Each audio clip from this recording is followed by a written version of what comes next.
الحمد للہ وحدہ والصلاة والسلام علی من لا نبی بعدہ اما بعد فاعوذ باللہ من الشیطان الرجیم بسم اللہ الرحمن الرحیم نحن قسمنا بینہم معیشتہم فی الحیاۃ الدنیا ورفعنا بعضهم فوق بعض درجات لیتخذ بعضهم بعضا سخریا ورحمت ربک خیر مما یجمعون۔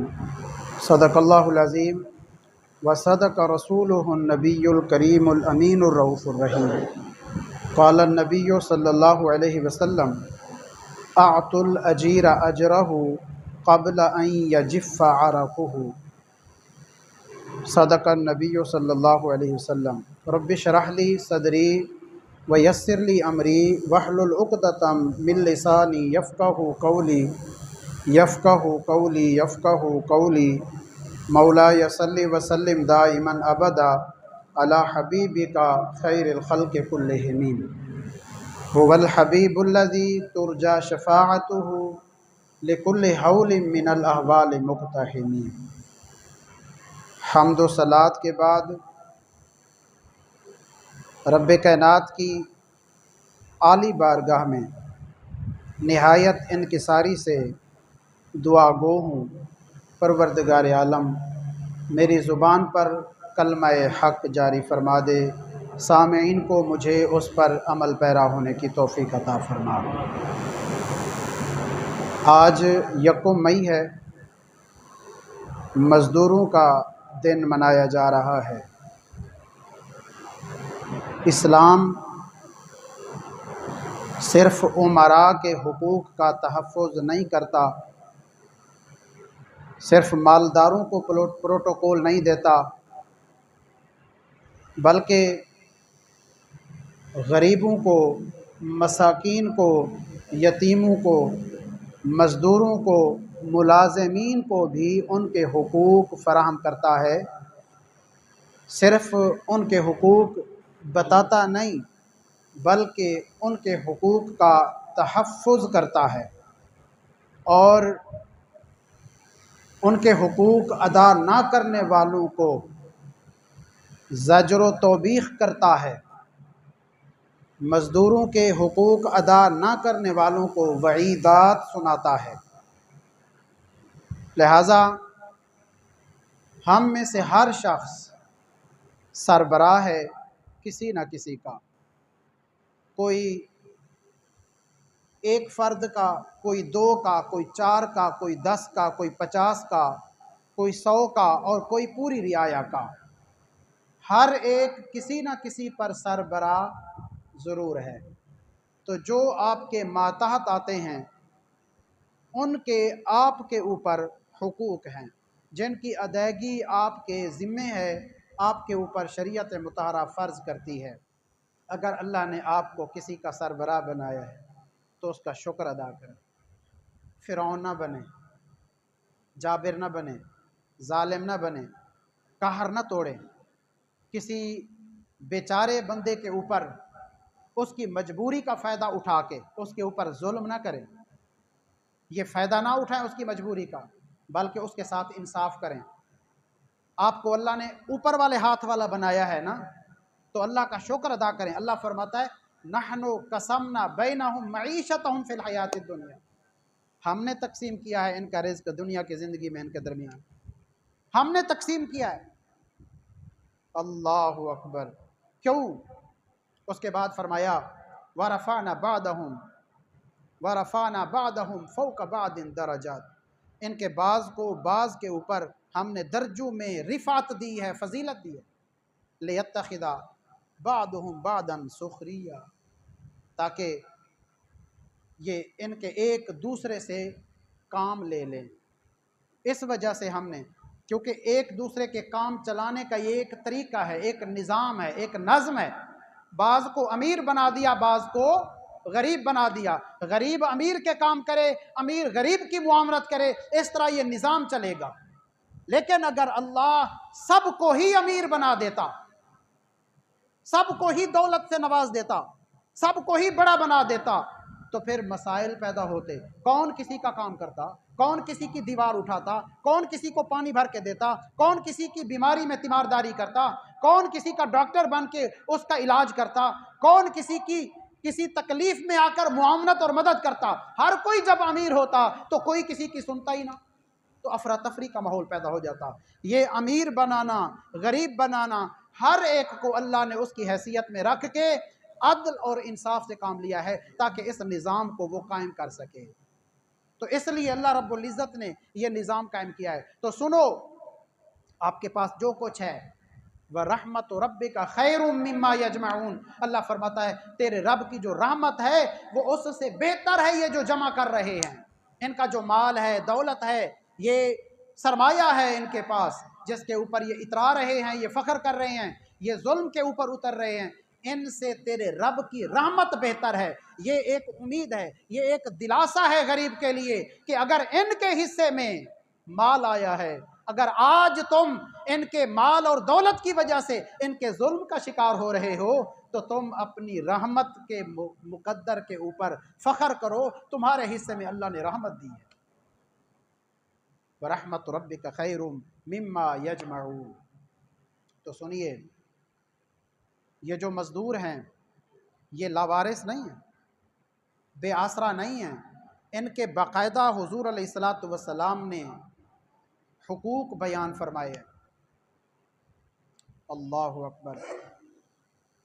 ہمارا ایک مزاج بن گیا ہے نا، ہم تھوڑی سی دولت والے ہو جائیں تو فخر سے اترانے لگ جاتے ہیں، پھر چھوٹوں کی پرواہ نہیں کرتے، مزدور طبقے کو حقیر سمجھتے ہیں۔ پہلے تو یہ سمجھ لیں کہ کسی شخص کو حقیر سمجھنا تکبر ہے، اور تکبر اللہ کو قطعاً پسند نہیں ہے۔ اس لیے اگر آپ کو اللہ نے دولت دی ہے، بڑا بنایا ہے، اگر آپ کو یہ اللہ نے موقع دیا ہے کہ آپ کے ماتحت کوئی مزدور ملازم کام کر رہے ہیں تو اس کا شکر ادا کرو، تکبر نہ کرو۔ اللہ اکبر۔ حضرت سیدنا ابو ذر غفاری رضی اللہ تعالیٰ عنہ سے حضرت معرور سوید کی ملاقات ہوئی۔ فرماتے ہیں کہ حضرت ابو ذر غفاری رضی اللہ تعالیٰ عنہ بازار میں مجھے ملے، میں نے دیکھا کہ ان کے اوپر جو لباس ہے ان کے غلام کے اوپر بھی وہی لباس ہے۔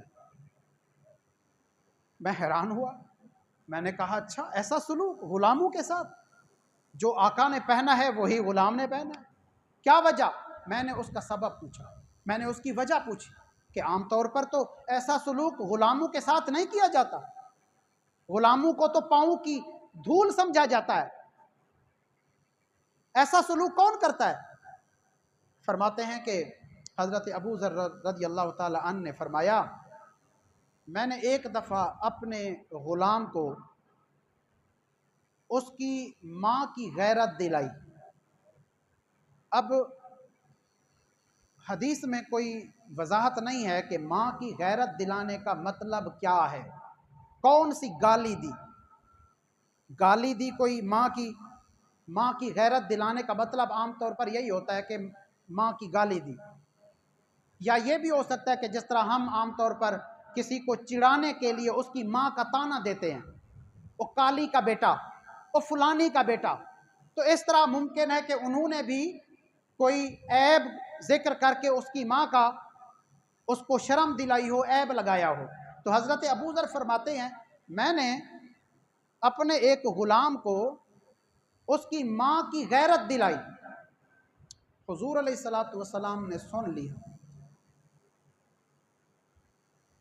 تو مجھے فرمایا ابو ذر ابھی تک تمہارے اندر زمانہ جاہلیت کے کچھ اثرات باقی ہیں، ذرا غور کریں اس بات کے اوپر۔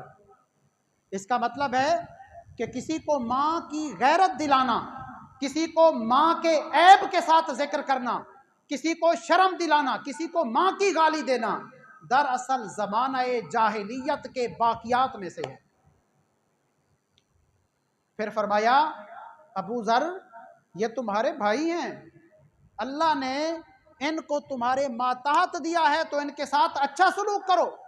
اس کے بعد بنیادی نصیحتیں فرمانے کے بعد میرے آقا علیہ الصلوۃ والسلام نے جو غلاموں کے حقوق بتائے ذرا وہ سنیے۔ یہ صرف ان غلاموں کے حقوق نہیں جن کو خرید کر اپنے گھر میں رکھا جاتا تھا، یہ مستقل کسی شخص کو اپنے پاس ملازم رکھنے والے کے بھی حقوق ہیں۔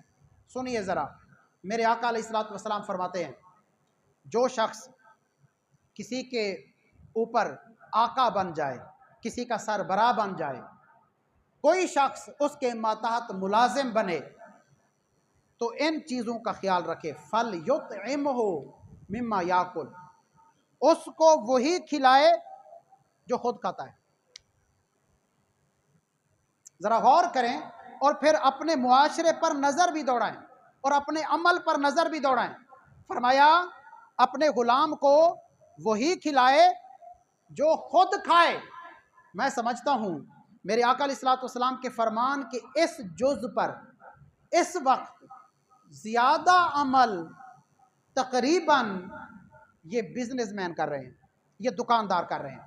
میں جہاں تک سمجھتا ہوں اکثر ایسے ہوتا ہے، میں دیکھتا ہوں دوپہر کے وقت اگر ان کی دکان پر چڑھے نا، دوپہر کے وقت کے کھانے کا جو ٹائم ہوتا ہے تو ملازم اور مالک اکٹھے بیٹھ کے ایک ہی کھانا کھا رہے ہوتے ہیں۔ تو میں سمجھتا ہوں کہ اس شق پر، اس جز پر صرف وہی عمل کر رہے ہیں، باقی ہمارے جو آفیسز ہیں، ہمارے جو ادارے ہیں، ہمارے جو گھر ہیں، ان میں اس بات پر عمل نہیں ہو رہا۔ گھروں میں ملازمین کو مالک کے ساتھ بیٹھ کر کھانے کی اجازت نہیں ہوتی، آفیسز میں آفیسرز کے ساتھ ان کے ماتحت ملازمین کو کھانے کی اجازت نہیں ہوتی۔ وہ سرو کر رہے ہوتے ہیں، وہ اپنا اپنا بیچارے جا کے کھاتے ہیں، ہلکا پھلکا جا کے کھاتے ہیں۔ سربراہوں کا، آفیسرز کا اور کھانا آتا ہے، مزدوروں کا، غلاموں کا اور آتا ہے۔ اسی طرح گھر میں، اور بہت سارے ایسے گھر ہیں جہاں گھر والوں کا کھانا الگ بنتا ہے، مزدوروں کا، گھر کے ملازمین کا کھانا الگ بنتا ہے۔ اس فرمان پر صرف عمل کر رہا ہے تو میری نظر میں یہ بزنس مین طبقہ، یہ دکاندار طبقہ کر رہا ہے۔ فَلْيُطْعِمْهُ مِمَّا يَأْكُلُ، میرے آقا نے فرمایا کہ اپنے ملازم کو وہی کھلاؤ، اپنے ماتحت مزدور کو وہی کھلاؤ جو خود کھاتے ہو۔ اس کے بعد اگلی بات سنیے، فرمایا وَلْيُلْبِسْهُ مِمَّا يَلْبَسُ، جو خود پہنتے ہو ملازم کو بھی وہی پہناؤ۔ اور میرا خیال ہے کہ اس پر کوئی بھی عمل نہیں کر رہا۔ معاشرے پر نظر دوڑائیں نا، آپ بھی اسی معاشرے میں رہتے ہیں۔ ایسا کون کرتا ہے کہ عید کے لیے سوٹ لینے جائیں تو جس کوالٹی کا اپنے لیے لیا ملازم کے لیے بھی وہی لیا ہو؟ نہ، ایسا نہیں ہوتا۔ ان کو پتہ ہوتا ہے کہ اگر ہم لیں گے تو کچھ زیادہ مہنگا لے لیں گے، وہ سوٹ کے پیسے دے دیتے ہیں۔ اگر مروتاً کبھی دے بھی دینا تو وہ کہتے ہیں یار یہ 1000 روپے لے لو، 1500 روپے لے لو، یہ جا کے اپنا سوٹ لے لینا۔ انہیں پتہ ہے کہ اگر ہم خود لے کے گئے نا تو ہم نے اپنی حیثیت کے مطابق نہ لیا تو شرمندگی ہوگی، اگر لے لیا تو بہت مہنگا ہوگا، تو وہ 1000 1500 ملازم کو دے دیتے کہ بھائی یہ جا کے سوٹ لے کے آؤ۔ میرے آقا کیا فرما رہے ہیں؟ فرما رہے ہیں وَلْيُلْبِسْهُ مِمَّا يَلْبَسُ، مزدور کو، اپنے ملازم کو، پرماننٹ ملازم کی بات ہو رہی ہے، اپنے پرماننٹ ملازم کو، مستقل ملازم کو وہی پہناؤ جو خود پہنتے ہو۔ اللہ اکبر، اللہ اکبر۔ تو حضرت علی المرتضیٰ رضی اللہ تعالی عنہ نے ایک دفعہ 2 سوٹ لیے ملازم کے ساتھ جا کے، ایک اچھی کوالٹی کا اور ایک ہلکی کوالٹی کا۔ دونوں سوٹ آ کے ملازم کے سامنے رکھ دیے، فرمایا کہ ایک سوٹ تم چن لو۔ اب وہ ملازم تھا، وہ غلام تھا، وہ نوکر تھا، تو اس نے ہلکی کوالٹی والا، ساتھ تھا نا، اسے پتہ تھا کہ یہ ہلکی کوالٹی والا ہے، تو اس نے ہلکی کوالٹی کا سوٹ اٹھا لیا۔ تو حضرت نے فرمایا، حضرت سیدنا علی المرتضیٰ رضی اللہ تعالیٰ عنہ نے فرمایا کہ تم نے یہ والا کیوں اٹھایا ہے؟ تمہارا یہ والا ہے۔ اس نے عرض کی حضور آپ امیر المومنین ہیں، آپ علی المرتضیٰ ہیں، آپ شیر خدا ہیں، تو آپ اچھی کوالٹی کا پہنیں گے، میں ہلکی کوالٹی کا پہنوں گا؟ فرمایا نہیں نہیں، اچھی کوالٹی کا تو تم پہنو گے، تم جوان ہو، تو میں تو بوڑھا ہو گیا ہوں، میں تو ہلکی کوالٹی کا پہن لوں گا، میں نے کیا کرنا ہے؟ اچھی کوالٹی کا غلام کو پہنایا، ہلکی کوالٹی کا خود۔ یہ صرف کرنے والی باتیں ہیں، باقی اور سننے کے لیے بڑی بڑی مزہ دیتی ہیں، سنتے ہوئے بڑا مزہ دیتے ہیں کہ ہاں جی ہمارے اکابر ہمارے بزرگ ایسے تھے۔ اصل تو مزہ یہ ہے نا کہ عمل کیا جائے ان کے اوپر۔ عمل کون کرتا ہے؟ سن کے صرف لطف اٹھاتے ہیں، نعرہ لگا دیتے ہیں، واہ واہ کر لیتے ہیں، سبحان اللہ ماشاء اللہ کہہ دیتے ہیں۔ عمل کون کرتا ہے؟ کون عمل کرے گا؟ او بھائی یہ شریعت ہے، ہم میں سے ہر ایک اس شریعت کا مکلف ہے۔ یہ جو واقعات ہیں یہ ہمارے لیے ہیں، یہ ہمیں بتانے سکھانے کے لیے، بیان کرتے ہوئے تو ہم میں سے ہر ایک کہتا ہے جی حضرت عمر فاروق جس وقت جا رہے تھے تو جتنا سفر وہ غلام کے ساتھ تقسیم کر لیا تھا، کچھ سفر جو ہے وہ آپ سوار ہو کے، اور کچھ سفر آپ کا جو غلام تھا وہ سوار ہو کے کرتا تھا۔ جس وقت آپ بیت المقدس پہنچے تو اس وقت باری کس کی تھی؟ غلام کی تھی۔ تو غلام نے کہا آقا اب تو ان مخالفین کے سامنے جانے والے ہیں، اب آپ مہربانی کریں میری اس باری میں ایثار کر رہا ہوں، آپ سوار ہو جائے۔ فرمایا نہیں نہیں، یہ انصاف کی بات تو نہ ہوئی نا، باری آپ کی ہے تو سوار بھی آپ ہوں، عزت کس نے دینی ہے؟ یہ تکلفات میں پڑے ہوئے لوگوں ان کو سمجھو۔ حضرت عمر کی کیا عزت اس وقت کم ہو گئی تھی؟ نہیں، انہوں نے فرمایا باری تمہاری ہے، سوار بھی تم نے ہونا ہے۔ غلام کے ساتھ کون باریاں بناتا ہے؟ غلام کو سواری پر سوار ہو کے آگے نکیل کون کھینچتا ہے؟ یہ تھے تربیت یافتہ جو اس امت میں سب سے افضل لوگ تھے، ان کا یہ عمل ہے۔ ہم تو ان کے شمار میں نہیں آتے، 2 نمازیں پڑھ کے اتنے فخر میں ہیں، 2-4 روپے صدقہ کر کے اتنے فخر میں ہیں، پتہ نہیں کیا سے کیا سمجھتے ہیں۔ ہم تو سمجھتے ہیں کہ شاید جنت ہمارا حق ہو گئی ہے۔ او بھائی ان کے اوپر عمل کون کرے گا؟ میرے آقا فرما رہے ہیں جو خود پہنو ملازم کو بھی وہی پہناؤ۔ اس کے بعد سنیے فرمایا وَلَا تُكَلِّفُوهُمْ مَا يَغْلِبُهُمْ، اس کو اتنا زیادہ کام نہ دو کہ جس سے وہ مشکل میں پڑ جائے، اس کی طاقت سے زیادہ اس کے اوپر بوجھ مت ڈالو۔ کتنے مہربان نبی ہیں میرے آقا، کتنے مہربان ہیں اپنی امت پر، کتنا خیال ہے ان مزدوروں کا، ان غلاموں کا، ان غریبوں کا۔ فرما رہے ہیں ان کے اوپر ان کی طاقت سے زیادہ بوجھ نہ ڈالو۔ اس کے بعد فرمایا فَإِن كَلَّفْتُمُوهُمْ فَأَعِينُوهُمْ، اگر تم ان کے اوپر بوجھ ڈال بھی دو پھر ان کے ساتھ شامل ہو جاؤ اور کام کروا لو، ان کی مدد کرو۔